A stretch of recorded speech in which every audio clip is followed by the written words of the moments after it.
La amistad es uno de los grandes placeres de la vida y uno de los más sanos. Estudios recientes han demostrado que la ausencia de amigos es tan mala para la salud como fumar 15 cigarrillos al día. ¿Lo escucharon bien? O también ser adicto al alcohol. Incluso se ha llegado a la conclusión de que los individuos con un amplio círculo de amigos, el riesgo de fallecer se reduce hasta en un 22%. Difícil de creer. Comenzamos. Oh, ¿hasta dónde llegan los apasionados de la adrenalina? Además, una travesía difícil de creer. El viaje del Kon-Tiki. Finalmente, la historia de las guerras serviles en la antigua Roma. Todo será difícil de creer. Difícil de creer.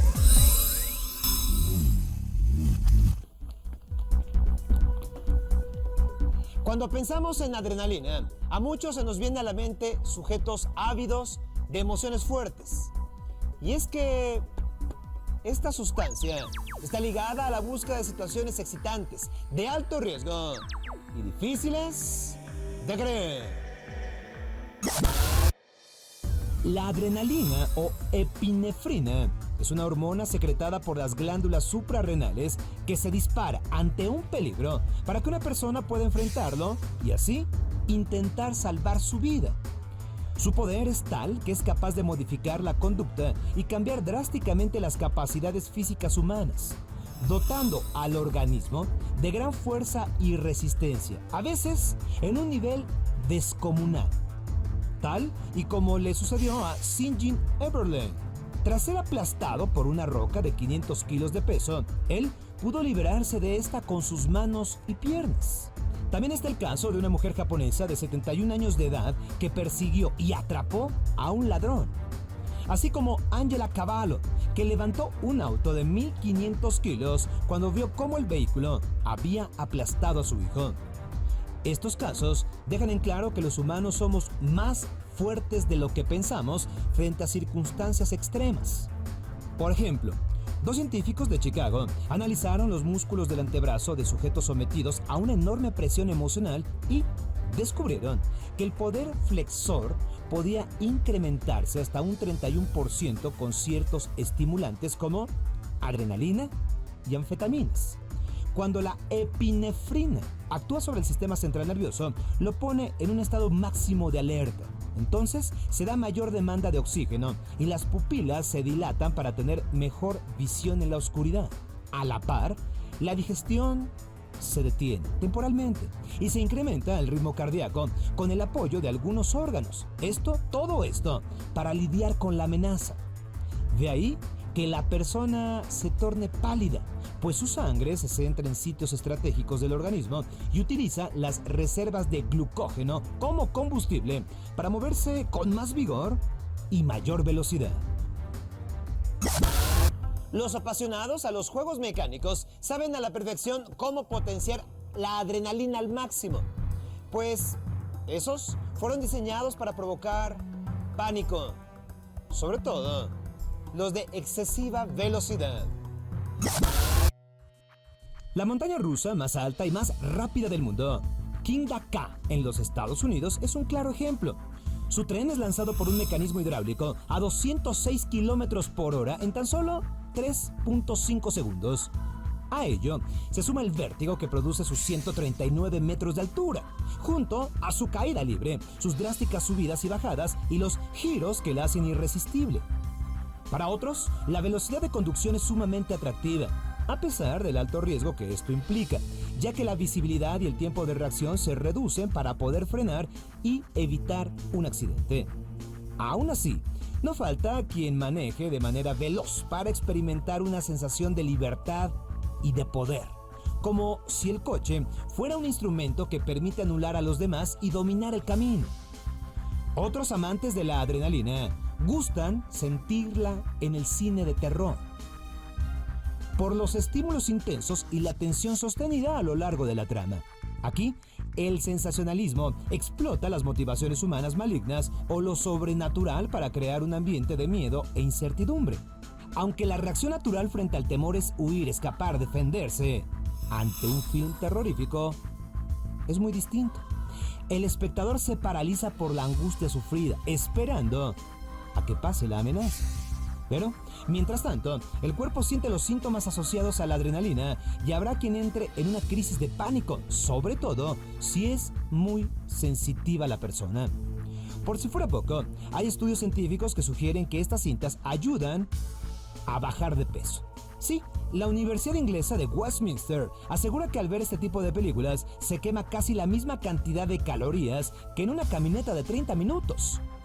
Y también se dice que el film más efectivo para ello es El Resplandor, con 184 calorías quemadas. Claro, siempre y cuando se eviten las golosinas. Entonces, ya lo saben, podemos bajar de peso en la caminadora viendo El Resplandor y quemamos el doble.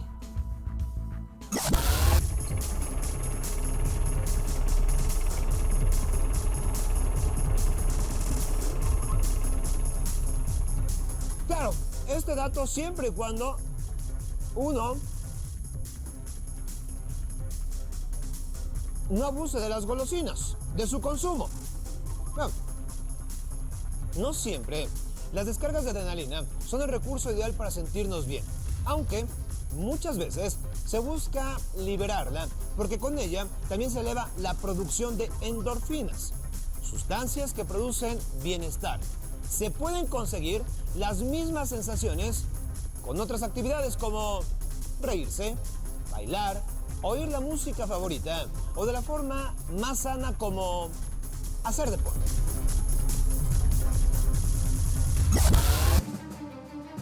Los deportes extremos son potenciadores de la adrenalina por excelencia. Llevan implícito el peligro en todo momento, poniendo al filo de la muerte a quienes los practican. Sus atletas no compiten solo contra otros, sino que también deben dominar el entorno de alto riesgo.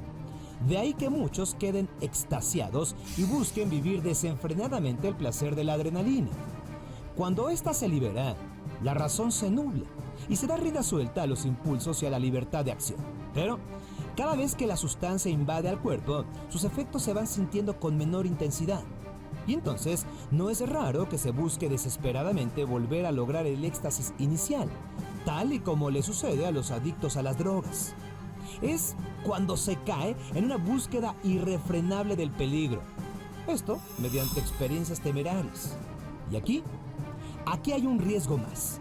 Las dosis elevadas de epinefrina afectan a todo el sistema cardiovascular por el sobreesfuerzo de bombear sangre. Entonces, los adictos a la adrenalina son más proclives a sufrir accidentes cardiovasculares. También, el sistema nervioso se ve lastimado, ya que no está preparado para aguantar situaciones de estrés a cada rato. La tensión continua genera falta de concentración, desánimo, agotamiento e insomnio.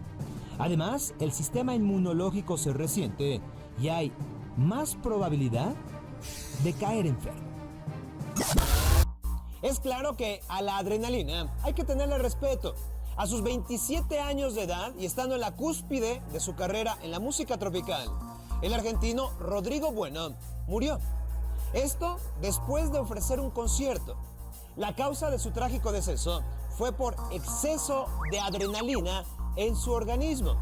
Las investigaciones de la policía determinaron que el cuerpo del músico no pudo aguantar el ritmo vertiginoso al estar arriba del escenario. Luego del espectáculo, el artista no eliminó la sustancia mediante la orina. Y al manejar su auto bajo un estado de alta excitación, la muerte se hizo presente. Difícil de creer.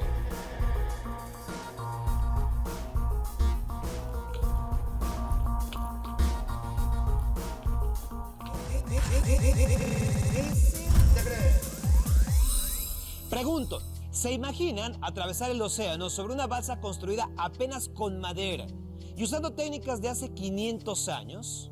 Bueno, pues esto es lo que hizo el explorador noruego Thor Heyerdahl en 1947 y podemos ver cómo recorrió el océano Pacífico a bordo del Kon-Tiki. De hecho, en el mapa podemos apreciar que salió de Perú e hizo todo un recorrido que está marcado en oscuro y llegó hasta Tahití aproximadamente. El Kon-Tiki, una embarcación fabricada al estilo de los antiguos incas peruanos. ¿Cuál era el objetivo? Probar que las islas de la Polinesia habían sido habitadas primero por pobladores de Sudamérica que se trasladaron hacia allá en embarcaciones similares al Kon-Tiki. Sin embargo, comprobarlo fue mucho más complicado de lo que pensaban. Descubramos este viaje maravilloso, lleno de peligros, de aventura y sucesos difíciles de creer. A mediados del siglo XX, uno de los mayores misterios de la antropología era el origen de los pobladores de la Polinesia, las islas que se encuentran a mitad del Océano Pacífico, en medio de prácticamente la nada. Algunos investigadores creían que habían llegado desde Asia, otros de Australia, algunos más que eran descendientes de marineros chinos que se habían perdido en el mar.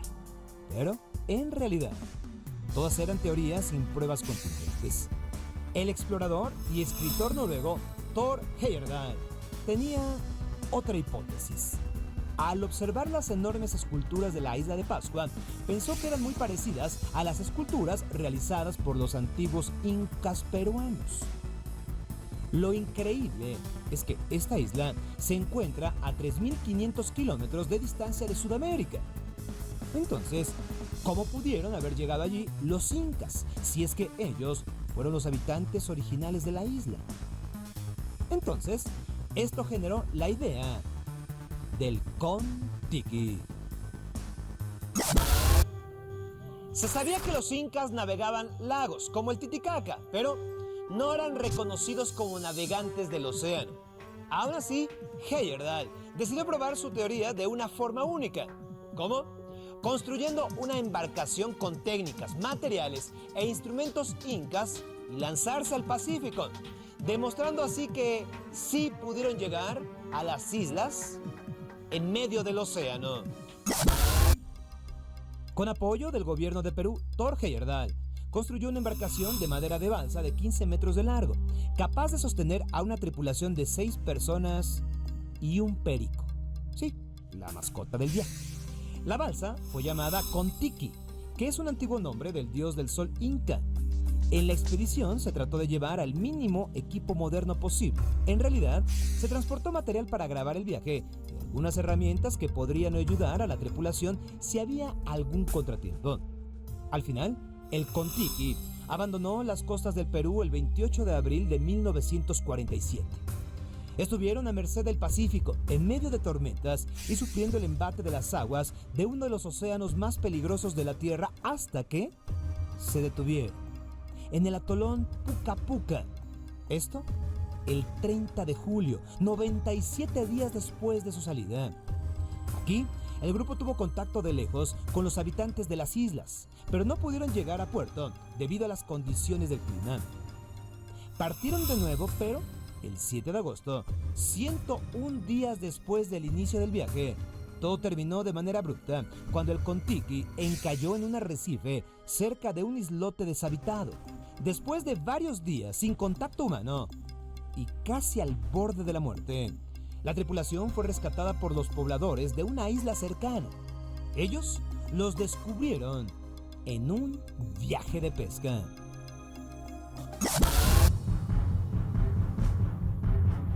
Ahí terminó el viaje del Kon-Tiki, pero su fama apenas comenzaba. El material grabado por Thor Heyerdahl fue convertido en un documental que ganó el premio Oscar, y eso inspiró a más marineros a realizar sus propias versiones del viaje, incluyendo, por ejemplo, el viaje del norteamericano William Wallace, que en solitario, a bordo de una balsa, llegó desde Perú hasta la isla de Samoa, a 8.000 kilómetros de distancia. En 1973, el español Vital Ansar dirigió una expedición conocida como Las Balsas. Fue notable porque Ansar y 2 compañeros más la hicieron sobre balsas pequeñas que iban cambiando a lo largo de la expedición. Es decir, cuando llegaban a algún puerto, obtenían una nueva lancha. La expedición de las balsas es la que ha recorrido una mayor distancia usando este medio de transporte en toda la historia. Finalmente, el 28 de abril del año 2006, 59 años después del inicio del viaje del Kon-Tiki, una nueva expedición noruega le rindió homenaje al tratar de reproducir su recorrido. En esta ocasión, la balsa utilizada para atravesar el Pacífico fue llamada Tangaroa. Repito, Tangaroa. Esto en honor al dios del mar de los maoríes, habitantes de la Polinesia. Entre los tripulantes del Tangaroa estaba Olaf, el nieto de Thor Heyerdahl, que a diferencia de su abuelo, sí logró completar el viaje mítico a través del Pacífico. Hoy, la mayoría de los investigadores piensan que la teoría de Heyerdahl acerca de los primeros pobladores de la isla del Pacífico estaba equivocada. Y sin embargo, muchos piensan que sí era posible atravesar el océano con la tecnología limitada de aquella época. Pero el viaje del Kon-Tiki sirvió para algo más. Inspiró. Sí, fue inspiración de toda una generación de navegantes a probar sus límites y demostrar de nuevo que no hay imposibles cuando se pone todo el empeño en ello. El Kon-Tiki es difícil de creer.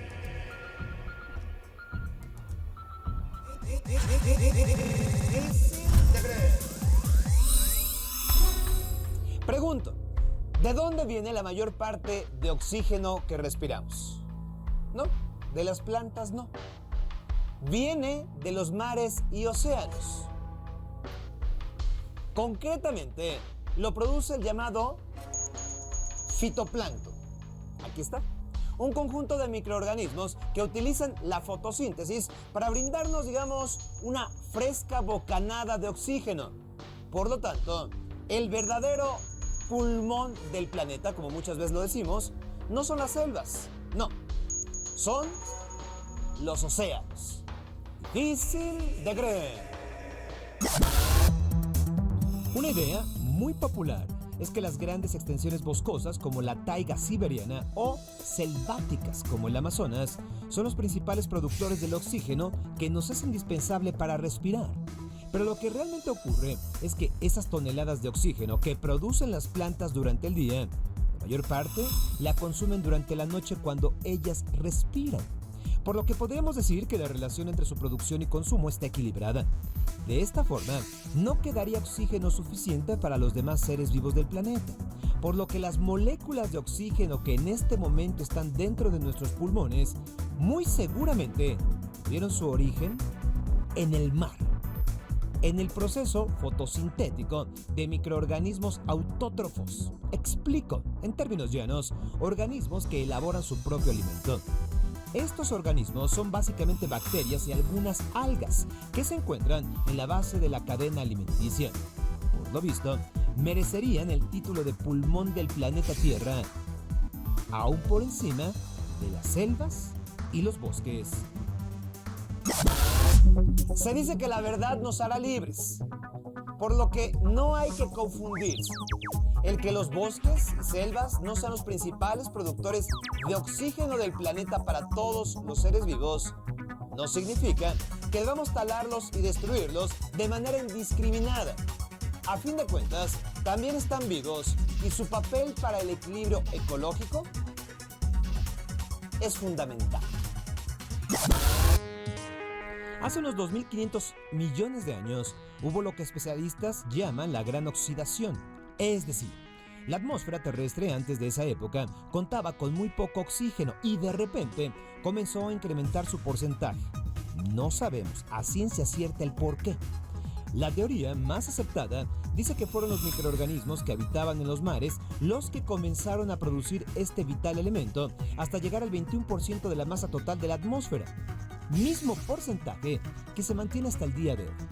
Pero, ¿por qué las bacterias y algas comenzaron a hacer eso? No lo sabemos. Y es aquí donde se abre el terreno de la especulación, del misterio. Hoy sabemos que el aire que respiramos se compone de varios gases y el más importante para nuestra supervivencia, nos lo han dicho en la escuela, es el oxígeno, que constituye un 21%. Ahora, También está el nitrógeno, que ocupa un 78%. Y el poco menos del 1 restante es una mezcla de unos 15 gases distintos. Si bien los cálculos no son absolutos, los científicos estiman que cada vez que respiramos entre un 50% y un 85% del oxígeno que transportan nuestros glóbulos rojos por todo el cuerpo, tiene origen marino. Y como vemos, aunque sea en una parte menor, el resto del oxígeno es producido por las plantas y por ello es importante recordar que nuestro planeta no es una cosa de la cual nos alimentamos, no. Es un conjunto de organismos y fuerzas que trabajan en armonía, en equilibrio, en equipo para sustentar la vida. Existe quien asegura que la vida misma comenzó junto con el planeta. Es decir, el planeta vive y respira en todos y cada uno de los seres vivos que lo habitamos. Una vez más es importante recordar que estamos en un momento trascendental, ¿sí?, para la historia de la humanidad. Y que las acciones que emprendamos hoy, en este momento, salvarán nuestro futuro. O de lo contrario, lo condenarán. Difícil de creer.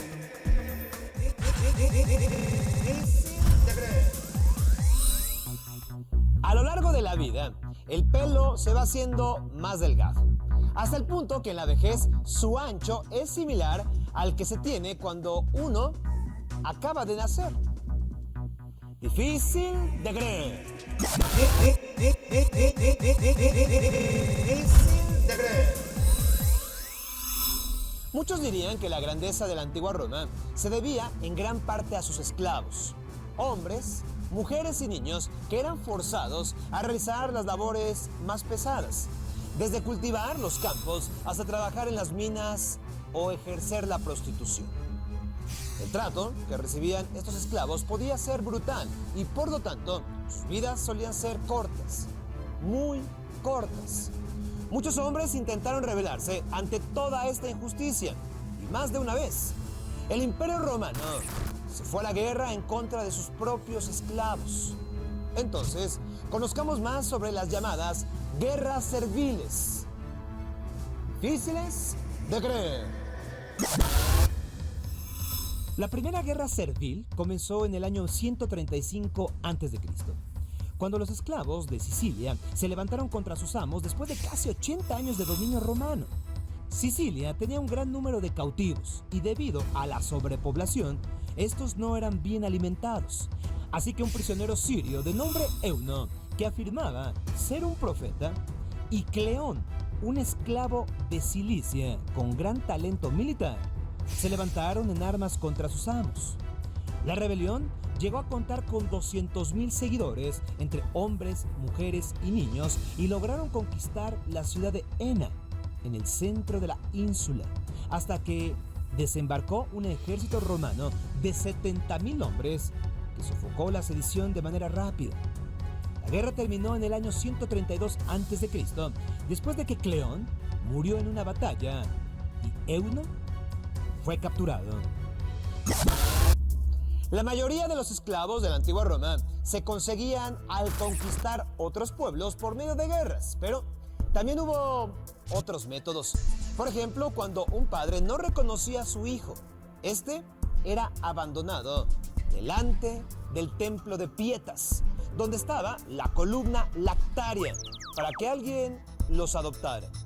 Esto casi nunca ocurría, sino que los recogían personas que los convertían en eso, en esclavos. Esclavos si eran hombres, prostitutas si eran mujeres. 30 años después de la Primera Guerra Servil, se desató una nueva rebelión, otra vez en Sicilia. Esta vez comenzó después de que se decretó que se liberaría a los esclavos italianos que sirvieran al ejército romano durante el conflicto en contra de los cimbrios. Tras la guerra, se liberaron unos 800 prisioneros, pero el resto que no fue liberado decidió rebelarse bajo el mando de un esclavo llamado Salvius, que después se autonombró Trifón. Esto en referencia a un gobernante del imperio Seleucida. Los esclavos formaron una fuerza considerable que contaba con 20.000 unidades de infantería y 2.000 de caballería, además de varios destacamentos bien armados y entrenados. El cónsul Aquilio logró aplastar la rebelión solo a costa de una enorme pérdida de vidas humanas. Otro fin que solían tener los esclavos romanos era el de entretener a la gente por medio de espectáculos sangrientos. Espectáculos sangrientos de combates que podían terminar con la muerte. Estos eran conocidos como gladiadores.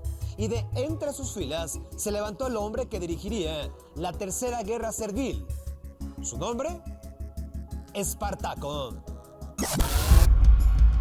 Esta fue reconocida como la Guerra de los Gladiadores, porque se inició cuando unos 70 gladiadores se escaparon de su dominus, o amo. Fueron atacando villas cercanas, reclutando a más prófugos en sus filas. Ante las sorprendentes victorias de las fuerzas de Espartaco, el Imperio Romano reunió un ejército de 8 legiones bajo el mando de Marco Licinio Craso. Al final, los rebeldes fueron vencidos cuando, tras una larga y amarga retirada ante las legiones de Craso y la incomprensión de que las legiones de Pompeyo Magno y Varro Lúculo estaban avanzando para encerrarlos, los ejércitos de Espartaco se lanzaron con toda su fuerza contra las legiones de Craso y fueron aniquilados completamente. Aunque la mayor parte de los esclavos rebeldes murieron en el campo de batalla, las legiones de Craso capturaron a unos 6.000 supervivientes. Todos ellos fueron crucificados a lo largo de la carretera de Roma a Capua. Y en cuanto a Espartaco, a pesar de que todos los historiadores aseguran que murió en la revuelta, su cuerpo jamás fue encontrado. Es complicado determinar el impacto real que tuvo esta, que fue la última de las guerras serviles, pero el hecho es que coincidió con una baja en el uso de esclavos en Roma y la extensión de sus derechos. Difícil de creer. Soy Sergio Sepúlveda. Hasta la próxima.